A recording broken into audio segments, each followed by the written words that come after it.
Hello दोस्तों, स्वागत है आप सभी का आपके अपने चैनल गुरुमंत इंस्टीट्यूट में। आज का ये वीडियो 12th क्लास फिजिक्स का रहेगा। बोर्ड परीक्षा की तैयारी के लिए डेरिवेशन की जो सीरीज चल रही थी उसी को कंटिन्यू करते हुए नया डेरिवेशन है, इंपोर्टेंट है, मोस्ट इंपोर्टेंट डेरिवेशन ही है इस वीडियो में।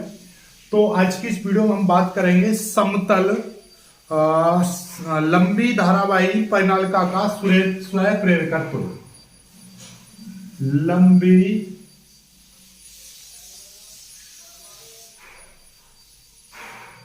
धारावाही परिनालिका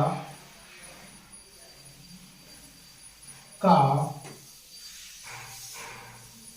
स्वयं प्रेरकत्व या स्वयं प्रेरण गुणांक अथवा यहां पे ऐसे लिख दीजिएगा, अथवा स्वयं प्रेरण गुणांक किसी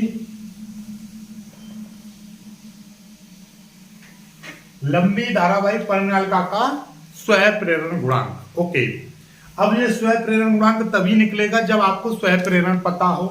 स्वयं प्रेरण पहले यहां पे समझेंगे, स्वयं प्रेरण गुणांक भी समझेंगे।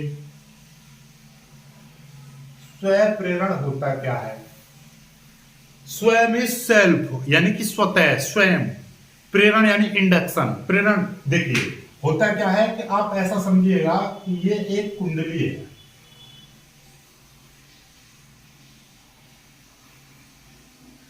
ठीक है, जब इसमें भैया धारा बहेगी, इस कुंडली में कोई धारा बहेगी तो होगा क्या कि जैसी धारा इस तरीके से इसमें फ्लो होगी तो इसके चारों तरफ क्या होगा, इस तरीके वैद्युत फ्लक्स जनरेट हो जाएगा इसके चारों तरफ। आपको पता है जब किसी कुंडली में या पर धारावाही प्रणालिका में धारा प्रवाहित करते हैं तो उसके चारों तरफ क्या हो जाता है, चुंबकीय फ्लक्स उत्पन्न हो जाता है, अर्थात चुंबकीय क्षेत्र उत्पन्न हो जाता है। ठीक है, अब हम यहां से क्या है कि इस कुंडली के ये जो धारा है, धारा के मान में परिवर्तन करें। क्या इस कुंडली के धारा के मान में परिवर्तन करें, अर्थात इसके फ्लक्स को परिवर्तित करें। धारा के मान में परिवर्तन करने का मतलब क्या हुआ कि इसके चुंबकीय फ्लक्स में हम परिवर्तन कर रहे हैं। तो जब किसी कुंडली के चुंबकीय फ्लक्स, क्या बोल रहा हूं मैं, किसी कुंडली के चुंबकीय फ्लक्स में क्या करते हैं, हम परिवर्तन करते हैं, तो इसी कुंडली में, जिस कुंडली के चुंबकीय फ्लक्स में परिवर्तन करते हैं, स्वयं उसी कुंडली में एक प्रेरित धारा या यूं कहिएगा एक प्रेरित विद्युत वाहक बल। ठीक है, जब किसी कुंडली के चुंबकीय फ्लक्स अर्थात कुंडली में बहने वाली धारा के मान में परिवर्तन करते हैं तो उस कुंडली में एक प्रेरित विद्युत वाहक बल अर्थात एक प्रेरित धारा उत्पन्न हो जाती है। इसी घटना को, विद्युत चुंबकीय प्रेरण की इसी घटना को हम स्वयं प्रेरण कहते हैं। यानी कि हम एक उसी कुंडली के धारा के मान में परिवर्तन करें, उसी कुंडली में एक प्रेरित धारा या एक प्रेरित विद्युत वाहक बल जनरेट हो जाए, उत्पन्न हो जाए, इसी घटना को स्वयं प्रेरण कहते हैं। ठीक है, यहां तक समझ में आ गया। ठीक, अब आपको ये चीज आपको समझ में आ गया होगा कि हम ये जो फ्लक्स है, अब इसका मतलब क्या हुआ ये भी समझ लीजिएगा। इसका मतलब ये हुआ कोई चुंबकीय फ्लक्स, पहले मैं आपको बता दूं, चुंबकीय फ्लक्स क्या होता है, फाई होता है। ठीक है, लेकिन हम कह रहे हैं माना कि किसी कुंडली में n फेरे हैं, तब उसका चुंबकीय फ्लक्स कितना हो जाएगा, तो n फेरों से बद्ध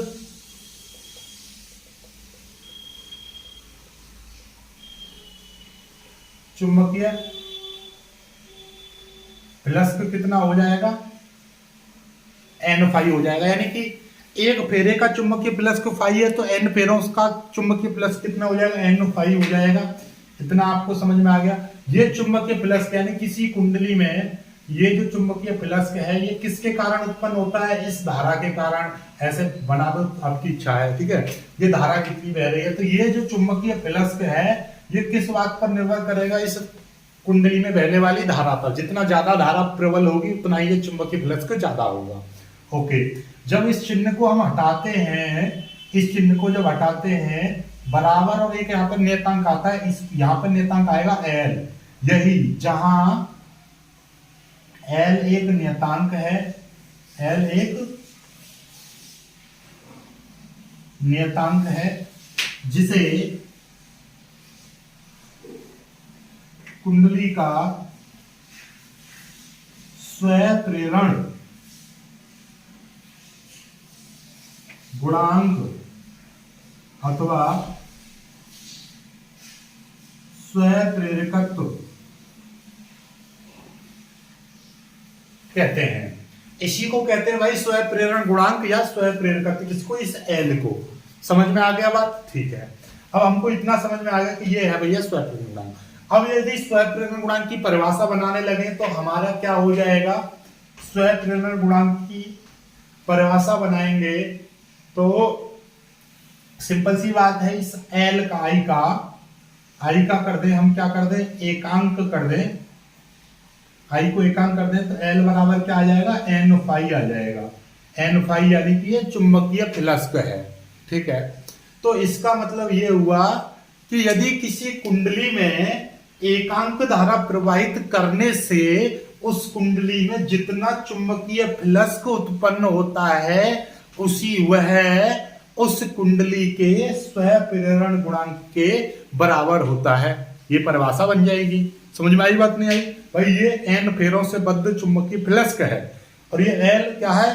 स्वप्रेरण गुणांक। तो ये स्वप्रेरण गुणांक उस चुंबकीय फ्लक्स के बराबर हो गया जो उस कुंडली में एकांक धारा प्रवाहित करने से उत्पन्न होगा, ठीक है।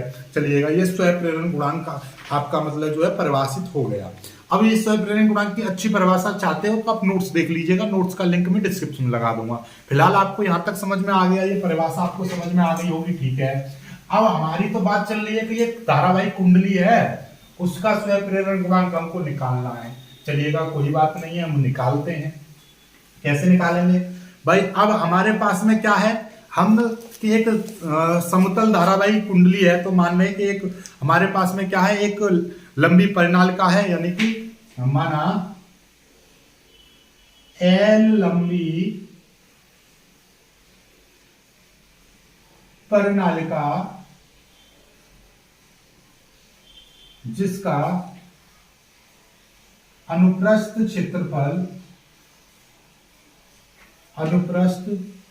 क्षेत्रफल ए है, ठीक है। ठीक, परिनालिका में तार के फेरों की संख्या जो तार के एन फेरों से मिलकर बनी है, माना परिनालिका तार के एन फेरों से मिलकर बनी है और इसमें आई धारा प्रवाहित हो रही है। माना कि भाई ये कुंडली है, इस टाइप की ये जो कुंडली है, इसमें कितनी आई धारा प्रवाहित हो रही है और इसकी जो लंबाई है वो कितनी है? एल है, और इसमें फेरों की संख्या कितनी है?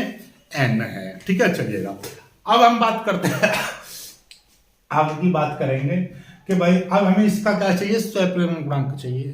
तो आपको याद हो तो चुंबकीय फ्लक्स, इस कुंडली का हम चुंबकीय फ्लक्स निकालेंगे तो परिनालिका के भीतर पहले हम क्या निकालें? चुंबकीय क्षेत्र।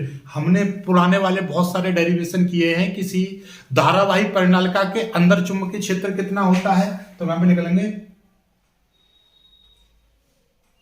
धारावाही परिनालिका के अंदर चुंबकीय क्षेत्र B बराबर कितना होता है? B बराबर होता है mu zero Ni upon L। किसी धारावाहिक परिनालिका के अंदर जो चुंबकीय क्षेत्र होता है B बराबर म्यू जीरो एन आई अपॉन एल। परिनालिका कितनी लंबी है, कितनी उसमें धारा प्रवाहित हो रही है, कितने उसमें फेरों की संख्या, म्यू जीरो ये अपने आप में नियतांक होता है, ये आपको पता है। चलिएगा अब हम निकालेंगे चुंबकीय फ्लक्स। चुंबकीय फ्लक्स फाई बराबर कितना हो जाएगा, फाई बराबर होता है बी ए, ठीक है, बी ए इस कुंडली का चुंबकीय फ्लक्स, ठीक है। चलिए अब क्या हो जाएगा ये, अब तो बी का मान रख देंगे तो फाई बराबर क्या हो जाएगा, बी बराबर बी का मान हो जाएगा म्यू जीरो एन आई अपॉन एल इंटू ए हो जाएगा। तो ये फाई बराबर हो जाएगा mu zero N I A upon L. ये है प्रति फेरे से बद्ध, ठीक है। इसका मतलब ये क्या है, प्रति फेरे से बद्ध चुंबकीय फ्लक्स, यानी कि एक फेरे का चुंबकीय फ्लक्स। तो एन फेरों से बद्ध चुंबकीय फ्लक्स कितना हो जाएगा, तो यहां पे लिख देंगे एन फेरों के लिए चुंबकीय फ्लक्स। एन फेरों का चुंबकीय फ्लक्स कितना हो जाएगा, N into five, N into five हो जाएगा। एन इंटू फाइव की वैल्यू रखेंगे mu zero N I A upon L. तो टोटल मिला के ये कितना हो जाएगा, mu zero N square I A upon L. ये एन फेरों का चुंबकीय फ्लक्स के निकल आया, एन फेरों का चुंबकीय फ्लक्स के निकल आया। ओके, अब हमको क्या करना है, याद हो तो पुराना वाला कि एन फेरों का चुंबकीय फ्लक्स के निकला है, ये एन फाई निकला है ना, एन फेरों का चुंबकीय फ्लक्स, ठीक है। ओके, अब ध्यान से एन फाई की तो वैल्यू है ये। ओके, अब हम जानते हैं, हम क्या जानते हैं, हम जानते हैं, हम क्या जानते हैं, अभी अभी हमने सिखाया था कि ये जो एन फाई है ये आई के अनुक्रमानुपाती होता है या एन फाई बराबर एल आई होता है। हमको एल का मान निकालना है तो कुल मिलाकर एल आई बराबर आप एन फाई बोल सकते हो। तो एल आई बराबर एन फाई की वैल्यू यहां पर रख सकते हो mu zero N square I A upon L, ये रख सकते हो एल ये रख सकते हो, और इस आई से ये आई कट जाएगा तो एल बराबर म्यू जीरो एन स्क्वायर ए अपॉन एल इतना आ जाएगा, इतने हेनरी। तो किसी धारावाहिक परिनालिका का जो स्वयं प्रेरकत्व होता है वो म्यू जीरो एन स्क्वायर ए अपॉन एल होता है, जहां पर एन क्या है, फेरों की संख्या है, ए क्या है, कुंडली का अनुप्रस्थ क्षेत्रफल है, और एल क्या है, परिनालिका की लंबाई है, ठीक है। यदि किसी परिनालिका की त्रिज्या आपको दे रखी है, यदि आपको यहां से यदि त्रिज्या यानी परिनालिका की त्रिज्या, परिनालिका की जो त्रिज्या है, परिनालिका की त्रिज्या आपको दे रखी है स्मॉल आर, तो ए बराबर क्या हो जाएगा, पाई आर स्क्वायर, ठीक है, ये हो जाएगा। तो यहां पर आप रख सकते हो एल बराबर क्या हो जाएगा, mu zero N square pi R square upon L, ये रख सकते हो। ये भी आपका इतने हेनरी। ये कब है, जब आपको क्षेत्रफल ना देके सीधे सीधे आपको त्रिज्या बोल दे किसी परिनालिका की, यानी कि जो परिनालिका जो दे रखी है, ये परिनालिका आपको दे रखी है क्योंकि ये इसके ऊपर फेरे लपेट कर बनाई जाएगी। तो इस परिनालिका की आपको त्रिज्या आपको यदि दे रखी है न्यूमेरिकल में, तो आप mu zero N square pi R square upon L ये लगाओगे, ठीक है। इस तरीके से आप इसको सॉल्व करोगे। ओके, तो यही है आपका, और तो इसमें कुछ बचता नहीं है। तो आपका स्वयं प्रेरण गुणांक का जो डेरिवेशन है वो ये है, समझ में आ गया होगा। एक बार जल्दी से शॉर्ट में रिवीजन कर लेते हैं कि भाई यदि हमको क्या निकालना है, धारावाहिक परिनालिका का स्वयं प्रेरकत्व चाहिए, तो भैया स्वयं प्रेरकत्व निकलता है ये रहा। हम जानते हैं कि किसी परिनालिका का जो चुंबकीय फ्लक्स है वो आई के अनुक्रमानुपाती होते हैं। जब इस चिन्ह को हटाते हैं तो यही निकलता है स्वयं प्रेरकत्व, ये होता है स्वयं प्रेरकत्व। क्या, स्वयं प्रेरकत्व, ये है स्वयं प्रेरकत्व। तो स्व प्रेरक तो आपको पता है, तो आपको ये पता है कि हमको N फाई चाहिए और I तो है ही कुंडली में बहने वाली धारा। तो हमने माना कि हमारे पास L लंबी एक परिनालिका है जिसका अनुप्रस्थ क्षेत्रफल A है। इस परिनालिका में तार के N फेरे लपेटे गए हैं और इसमें I धारा प्रवाहित हो रही है। तो जब किसी कुंडली में I धारा प्रवाहित होती है तो धारावाही परिनालिका के अंदर जो चुंबकीय क्षेत्र है वो कितना होगा, μ0 Ni अपॉन L, ये होता है चुंबकीय क्षेत्र किसी कुंडली के अंदर। धारावाही समतल धारावाही कुंडली है या सीधी लंबी धारावाही कुंडली है। अब धारावाही कुंडली का चुंबकीय फ्लक्स का चुंबकीय क्षेत्र हमको पता चल गया, तो अब हम निकालेंगे प्रति फेरे से बद्ध चुंबकीय फ्लक्स, यानी कि इस कुंडली के चुंबकीय फ्लक्स को कितना होगा एक फेरे के लिए। एक फेरे के लिए चुंबकीय फ्लक्स को कितना होगा, फाई बराबर बी है। तो एन फेरों का चुंबकीय फ्लक्स का कितना हो जाएगा भाई, यहीं से आप चाहो तो यहीं पर कर सकते हो। एन फेरों का चुंबकीय फ्लक्स का कितना हो जाएगा, एन फाई हो जाएगा। तो यहाँ पर क्या हो जाएगा, एन बी ए डायरेक्टली। जब एक फेरे का चुंबकीय फ्लक्स फाई बराबर बी ए है तो एन फेरों का कितना हो जाएगा, एन फाई, तो एन बी ए हो जाएगा। इस तरीके से बी का ये मान रख दिया, बी का, क्योंकि बी का मान ये था, ये आपका चली रहा है। एन फाइव का हमने यहां से निकाला है एन फाइव, तो एन की मल्टीप्लाई कर दियो, फाइव का मान ये हो गया, ये चीज आ गया एन फाइव। और एन फाइव बराबर होता है एल आई, तो एल आई बराबर एन फाइव की ये पूरी वैल्यू ये रख दी हमने। आई से आई कट गया, एल का मान इतना आ गया, और ए का यदि त्रिज्या आपको दे रखी है तो ए का मान पाई आर स्क्वायर, तो ये वैल्यू निकल कर आ गई। आई होप कि आपको ये डेरिवेशन समझ में आ गया होगा, बहुत ही अच्छे से समझ में आ गया होगा। नहीं समझ में आया तो कमेंट करना, और वीडियो में जो भी चीज है आपको ना समझ में आया करे कमेंट करिएगा। अब के अगला जो डेरिवेशन होगा अन्योन्य प्रेरण गुणांक। अन्योन्य प्रेरण क्या है, अन्योन्य प्रेरण गुणांक क्या है, अन्योन्य प्रेरण गुणांक का डेरिवेशन, दो कुंडलियों के बीच अन्योन्य प्रेरण गुणांक कैसे निकलेगा वो हम निकालना सिखाएंगे। वीडियो को लाइक करके शेयर जरूर कीजिएगा, चैनल को सब्सक्राइब कर लीजिएगा।